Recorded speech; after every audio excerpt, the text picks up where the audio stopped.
ನಮಸ್ಕಾರ, ಶುಭ ಸಂಜೆ ಪ್ರೀತಿಯ ವೀಕ್ಷಕರೆಲ್ಲರಿಗೂ ಸಂಕಲ್ಪ ಸದಿ ಕಾರ್ಯಕ್ರಮಕ್ಕೆ ಆತ್ಮೀಯ ಸ್ವಾಗತ ಹೇಳ್ತಾ ಇರೋದು ನಾನು ಅನುಷಾ. ಸೆಪ್ಟೆಂಬರ್ 14ನೇ ತಾರೀಕು ಕುಬೇರ ಸಭೆ ಕಾರ್ಯಕ್ರಮ ನಡೀತಾ ಇದೆ.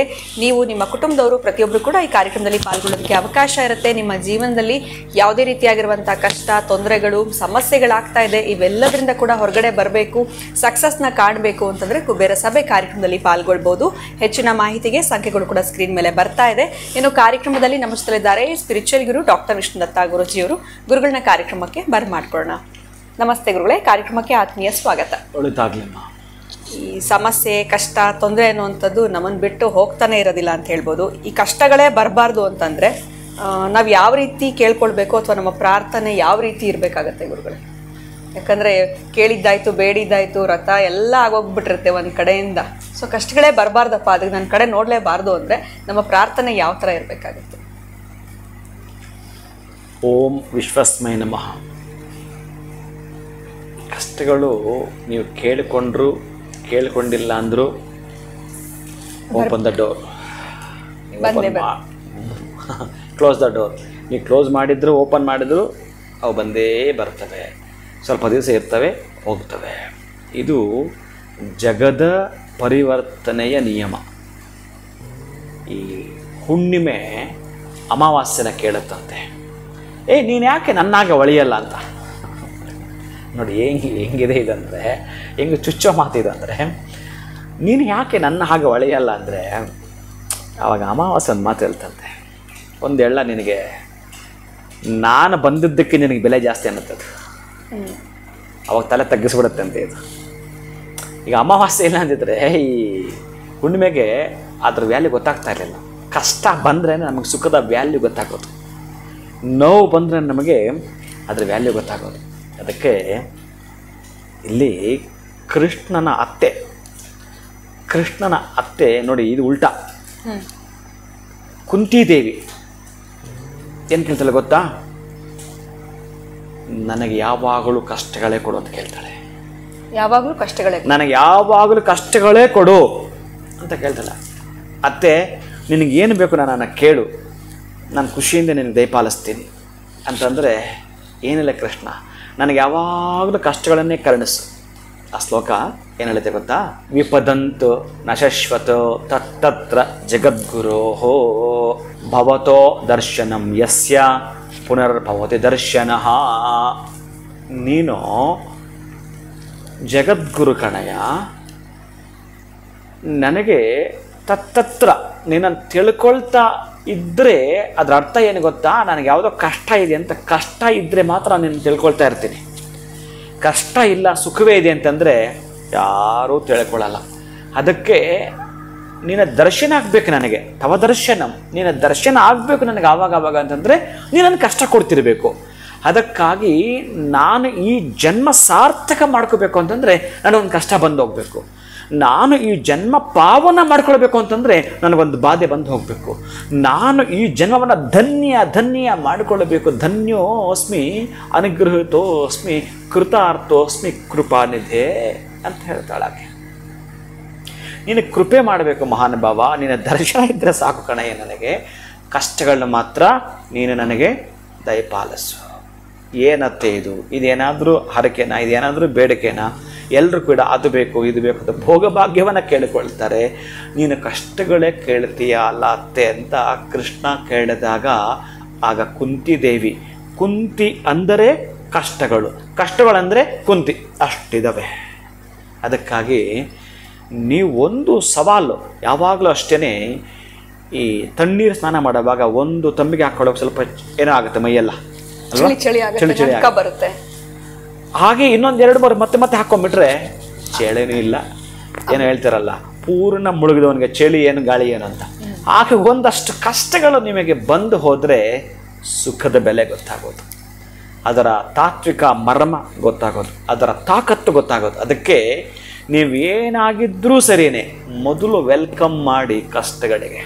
ಬಾ, ಎಷ್ಟು ಬರ್ತೀಯ ಬಾ, ನಾನು ನಿನ್ನ ಜೊತೆ ಯುದ್ಧ ಮಾಡಿ ರೆಡಿ ಇದ್ದೀನಿ ಬಾ ಅಂತ ಹೇಳಿ ವೆಲ್ಕಮ್ ಮಾಡಿ ಅದು ಭಯ ಪಡುತ್ತೆ. ಈಗ ಯಾರನ್ನಾದ್ರೂ ನೋಡಿ ನೀವು ಈ ಭಯ ಪಡಿಸೋರು ಇರ್ತಾರಲ್ಲ, ನೀವು ಸ್ವಲ್ಪ ಭಯ ಪಟ್ಟರೆ ಇನ್ನೂ ಜೋರಾಗಿ ಮಾತಾಡ್ತಾರೆ ಅವರು. ನೀವು ಅದರ ವಿರುದ್ಧವಾಗಿ ಸೆಟದಿ ನಿಂತು ಮಾತಾಡಿದ್ರೆ ಕಥೆನೇ ಬೇರೆ. ಈಗ ನಮ್ಮ ಹುಡುಗ ಯಾವುದೋ ಒಂದು ಕಂಪ್ನಿಯಲ್ಲಿ ಕೆಲಸ ಮಾಡಿ ಬಂದಿದ್ದ. ಪಾಪ ಅವನಿಗೆ ಸ್ಯಾಲ್ರಿ ಕೊಡಲ್ಲ ಅಲ್ಲಿ. ಅದರ ಜೊತೆಗೆ ಇವರು ಏನು ಬಿಸ್ನೆಸ್ ಮಾಡಿರ್ತಾರೋ ಅದನ್ನು 2-3 ಮಾಡಬೇಕು. ಈ ಕಂಪನಿ ರೂಲ್ ಅಂತೆ ಇದು. ಇದನ್ನು ಮಾಡಿ ಆದಮೇಲೆ ಅವನು ಪಾಪ ಎಷ್ಟು ವಿನಯವಾಗಿ ಕೇಳ್ತಾನೆ ಅಂತಂದರೆ, 2 ತಿಂಗಳು ಮುಗಿದೋಗಿದೆ, ಇವನು ಕಂಪನಿಗೆ ಒಳ್ಳೆ ಬಿಸ್ನೆಸ್ ಕೊಟ್ಟಿದ್ದಾನೆ. ಅವನು ಪಾಪ ಕೇಳ್ಕೊಳ್ತಾ ಇದ್ದಾನೆ. ಇವನು ವಾಯ್ಸಲ್ಲೇ ಗೊತ್ತಾಗುತ್ತೆ ಅವ್ರು ಮಣ್ಣು ಮುಗಿಸ್ತಾರೆ ಅಂತ, ಇವರು ಮಣ್ಣು ಮುಗಿಸ್ತಾರೆ ಈ ಹುಡುಗನಿಗೆ ಅಂತ. ಅವನು ಅಷ್ಟು ವಿನಯವಾಗಿ ಕೇಳ್ಕೊಂಡಾಗ ಅವನು ಆಯ್ತಪ್ಪ ನೋಡೋಣ, ಆಯ್ತಪ್ಪ ನೋಡೋಣ ಅಂತ. ಸರ್ ಯಾವಾಗ ಸರ್ ನೋಡ್ತೀರಿ? ಮುಂದಿನ ವಾರ ನೋಡೋಣ. ಆಯಿತು ಸರ್ ಅಂತ ಇವನು ಇಡ್ತಾನೆ. ಮುಂದಿನ ವಾರ ಮಾಡ್ತಾನೆ. ಸೇಮ್ ಅದೇ ರಾಗ ಅದೇ ಹಾಡು ಮತ್ತೆ ಪ್ಲೇ ರಿಪೀಟ್ ಆಗ್ತಾನೆ ಇರುತ್ತೆ. ಹೀಗೆ ಆಗ್ತಾಯಿತ್ತು. ಒಂದು ಸಲ ನನಗೆ ಹೇಳ್ದ, ಹೌದಾ ಏನು ಮಾಡಿದ್ದೀನಿ, ಏನು ಬಿಸ್ನೆಸ್ ಹೆಂಗೆ ಕೊಟ್ಟೆ? ಇಷ್ಟು ಬಿಸ್ನೆಸ್ ಕೊಟ್ಟಿದ್ದೀನಿ. ಅದಕ್ಕೆ ನನಗೆ ಕೊಡೋದು ತೀರಾ ಕಡಿಮೆ ಅವರು. ಆದರೆ ಅವ್ರಿಗೊಂದು 50-60 ಲಕ್ಷ ಬಿಸ್ನೆಸ್ ಕೊಟ್ಟಿದ್ದೀನಿ. ನನಗೆ ಕೊನೆ ಪಕ್ಷ ಒಂದು 50-60 ಸಾವಿರ ಕೂಡ ಕೊಡಲ್ಲ ಅವರು. ಅದು 3 ತಿಂಗಳು ನಾನು ಚಾರ್ಜ್ ಇಟ್ಕೊಂಡು ಓಡಾಡಿದ್ದೀನಿ, ಎಲ್ಲ ಮಾಡಿದ್ದೀನಿ. ನನಗೀಗ ಅವರು ಎಲ್ರಿಗೂ ಹಿಂಗೆ ಮಾಡ್ತಾರಂತೆ ಅಂತಂದರು. ಸರಿ ಒಂದು ನಿಮಿಷ ಕಾಲ್ ಮಾಡಿ ಕೊಡ್ತೀಯ ನನಗೆ? ನಾನು ಮಾತಾಡಿದೆ. ನಾನು ಕೇಳಿದೆ ಇದೆಲ್ಲ ಹೌದೇನಪ್ಪ? ಹಾಂ ಹೌದು ಅಂದ. ಇವೆಲ್ಲ ಕಂಪ್ನಿ ರೂಲ್ಸ್ ಅಂದ. ಕಂಪನಿ ರೂಲ್ ಅಂತ ನಿನ್ನ ಫೇವರ್ ಮಾಡಿಕೊಂಡು ಬಂದಿರೋರಿಗೆ ಈ ಥರಕ್ಕಾಗಿ ನೀನು ಕಷ್ಟ ಕೊಡ್ತೀಯ? ಅವನು ಬಂದಲ್ಲಿ ಅಲ್ಲಿ ಚಾರ್ಜ್ ಇಟ್ಕೊಂಡು ಬರಬೇಕು. ಅವನು ಹೊಲದಲ್ಲಿ ಬರ್ತಾನೋ ಹೇಗೆ ಬರ್ತಾನೋ, ಒಟ್ಟಾರೆ ಮಧ್ಯಾಹ್ನ ಊಟ, ಬೆಳಗ್ಗೆ ತಿಂಡಿ, ರಾತ್ರಿದು 3 ತಿಂಗಳು ಅವ್ನು ಖರ್ಚು ಮಾಡ್ಕೊಂಡಿದ್ದಾನೆ ಕಣಯ್ಯ. ನೀನು ಸ್ಯಾಲ್ರಿನೂ ಕೊಡಲಿಲ್ಲ. ಕೊನೆ ಪಕ್ಷ ಅವನು ಮಾಡಿರೋ ಬಿಸ್ನೆಸ್ಸು, ಆ ಬಿಸ್ನೆಸ್ಸು ಹಣ ಕೊಟ್ಟಿಲ್ಲ ಅಂದರೆ ಯಾವ ಕಂಪ್ನಿ ಇದ್ದು? ಯಾರು ನಿನ್ನ ಕಂಪ್ನಿ ಹುಟ್ಟಾಗ್ತದೆ? ಯಾರು CM ಅಂತ ನಾನು ಹಿಂದಿಂದ ತರಾಟೆ ತೊಗೊಂಬಿಟ್ಟೆ. ನೋಡು, ನೀವು ಕಂಪ್ನಿ ಏನು ಮಾಡ್ತೀರಿ ಗೊತ್ತಾ? ನೀವೆಲ್ಲಿ ಇರ್ತೀರೋ ಅಲ್ಲಿ ಸ್ಟೇಷನ್ನವ್ರನ್ನೂ ಕೂಡ ನಿಮ್ಮ ಮ್ಯಾಡ ಇಟ್ಕೊಂಡ್ಬಿಟ್ಟಿರ್ತೀರಿ. ಆಮೇಲೆ ಒಂದಷ್ಟು ನಿಮಗೆ ಬೇಕಾಗಿರ್ತಕ್ಕ ಫೈಲ್ ಮಾಡಿ ರೆಡಿ ಮಾಡ್ಕೊಂಡಿರ್ತೀರಿ. ಇವ್ಯಾವು ಕೂಡ ನಡೆಯಲ್ಲ ಅಂತ ಹೇಳಿದೆ ನಾನು. ಇವ್ಯಾವು ನಡೆಯಲ್ಲ. ನಾನು ಬಂದರೆ ಫಸ್ಟ್ ಇವ್ರಿಗೆ ಕ್ಲಿಯರ್ ಮಾಡ್ತೀವಿ ಮಾಡೋದು. ನಂಗೆ ಇಷ್ಟೇ ಹೇಳು, ಆಗಲ್ಲ ಇಷ್ಟು ಹೇಳಿ ಸಾಕಂದು. ನಾನು ಮಾತಾಡಿದ್ರೆ ನೀನು ಆನ್ಸರ್ ಮಾಡು ಅಂದೆ. ಅವನು ಸರ್ ನಾನು ಮಾಡಲ್ಲ ಅಂತ ಹೇಳಿಲ್ಲ, ಮಾಡ್ತೀನಿ. ಯಾವಾಗ ಅದೇಳು ನನಗೆ, ಫಸ್ಟ್ ಅದೇಳು.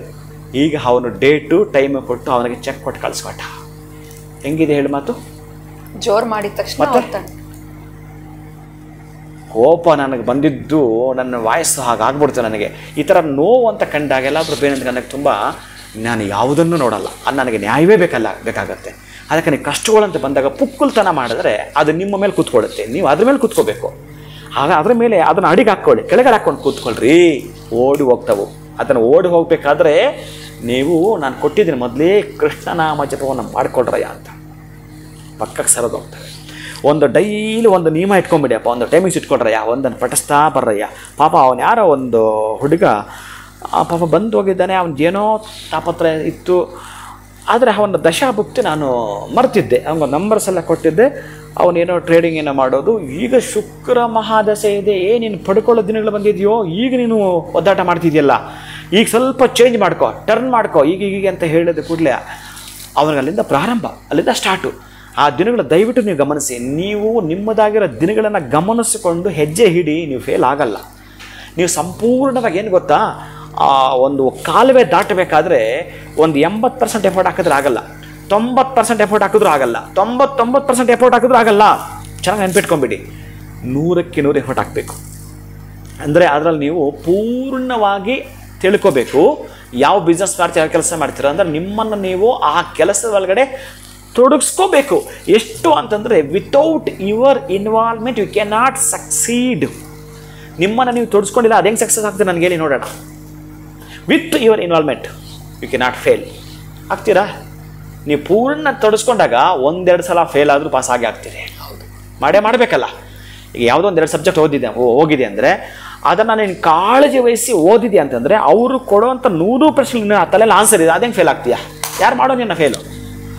ಅದನ್ನು ಮಾಡಿ ನೀವು ಕಷ್ಟಗಳಿಗೆ ವೆಲ್ಕಮ್ ಹೇಳಿ ಅದರ ಮೇಲೆ ನಿಂತುಕೊಳ್ಳಿ. ಅದನ್ನು ಕೆಳಗೆ ಹಾಕ್ಕೊಂಡು ನೀವು ಕುಳಿತುಕೊಳ್ಳಿ ಅಥವಾ ನಿಂತುಕೊಳ್ಳಿ.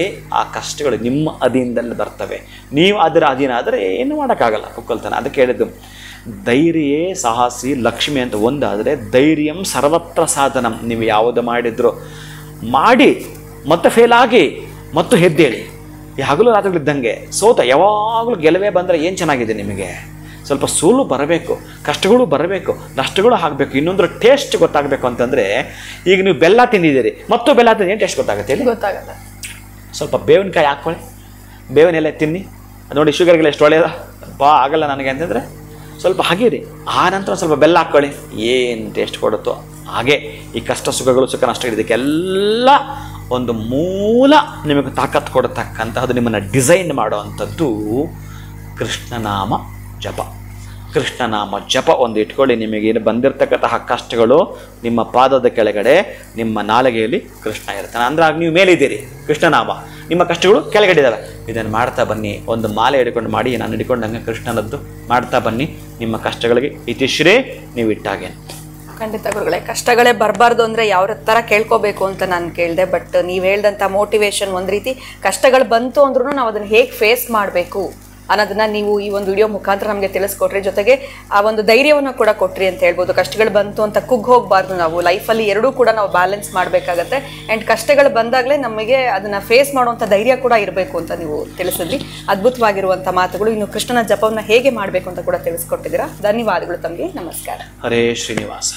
ಇನ್ನು ಇದೇ ಸೆಪ್ಟೆಂಬರ್ 14ನೇ ತಾರೀಕು ಕುಬೇರ ಸಭೆ ಕಾರ್ಯಕ್ರಮ ನಡೀತಾ ಇದೆ. ನೀವು ನಿಮ್ಮ ಕುಟುಂಬದವರು ಪ್ರತಿಯೊಬ್ಬರು ಕೂಡ ಇದರಲ್ಲಿ ಪಾಲ್ಗೊಳ್ಳೋದಕ್ಕೆ ಅವಕಾಶ ಇರುತ್ತೆ. ಹೆಚ್ಚಿನ ಮಾಹಿತಿಗೆ ಸ್ಕ್ರೀನ್ ಮೇಲೆ ಬರ್ತಿರುವಂತಹ ಸಂಖ್ಯೆಗೆ ಕಾಲ್ ಮಾಡಿ. ನಮಸ್ಕಾರ.